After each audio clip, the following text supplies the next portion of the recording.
السلام عليكم ومرحبا بكم في حلقة جديدة. ياسر 25 سنة.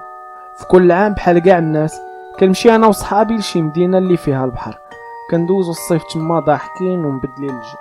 ولكن هاد العام بغيت نبدل الروتين ونجربو شي حاجة اللي جديدة. وسبحان الله وانا جالس كندور في فيسبوك طلع لي واحد البوست ديال واحد خونا كيهضر على التريب بالتفصيل وكيدوي على التجربة ديالو معاه، وحط شي تصاور اللي عجبوني بزاف وبانت لي فكره زوينه. داكشي علاش بارطاجيتها مع صحابي. وبطبيعه الحال ماشي كلشي غير حب الفكره، ولكن 4 ديال صحابي عجبهم البلان واتفقنا باش نمشي. صافي شرينا كاع داكشي اللي خاصنا وعزلنا البلاصه اللي غادي نمشيو ليها. فقنا بكري حيت ديك البلاصه كانت بعيده شي شويه. المهم ما كانش عندنا مشكل حيت كانت عندنا الطوموبيل. شدينا الطريق وصلنا لواحد الطريق اللي كانت مسدوده، هادشي اللي غيخلينا نخليو الطوموبيل في واحد البلاصه ونكملوا على رجلينا. ما نقدرش نوصف لكم المنظر شحال كان زوين، الشجار والورد راكم عارفين. عجبنا الحال تما بزاف. المهم دقينا لا طونط ديالنا، جمعنا الحطب وشعلنا العافيه، طيبنا كلينا وبقينا جالسين في داك الجو واحد شويه. حتى لهنا كلشي كان زوين. حتى لواحد الوقيته لقينا واحد السيد واقف في الجهه الثانيه ديال الواد وكيشوف فين. الشكل ديالو كيبين باللي حمق ولا شي متشرد. كان لابس حوايج بزاف وموسخين، كان شعرو ولحيتو طوال لدرجه غطاو على الملامح ديال وجهو. بقى كيشوف واحد شويه وبدا كيغوت وكيقول ها هو غادي يجي، هربوا حنا ما فاهمين والو. وهو كيغوت وكيشير بصبعو في نفس الوقت. دورنا وجهنا باش نشوفو ما لقينا والو، وفي الوقت اللي دورنا وجهنا باش نقلبوا على الحمق لقيناه غبر ليه الاثر.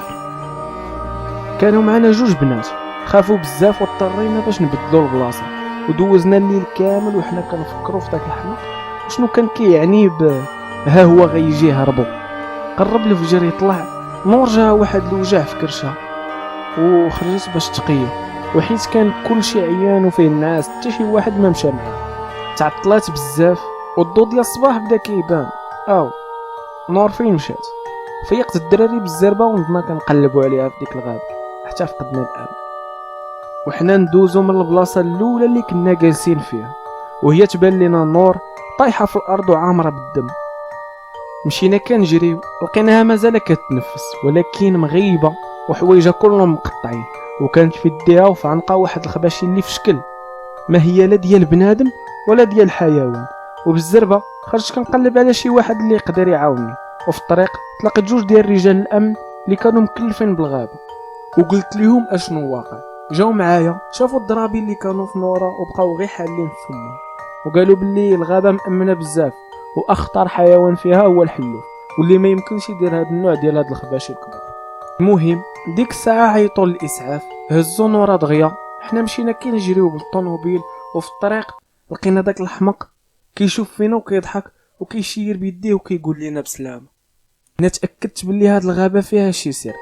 دازت الايام ونورا مازال في الغيبوبه، وانا والدراري اللي كانوا معانا حالتنا ولات خايبه بزاف وولينا كنشوفوا شي احلام خايبين. في نظركم شنو يقدر يكون السر اللي كاين في ديك الغابه؟ وشنو داكشي اللي هجم على نورا؟ وشنو القصه ديال داك الحمق؟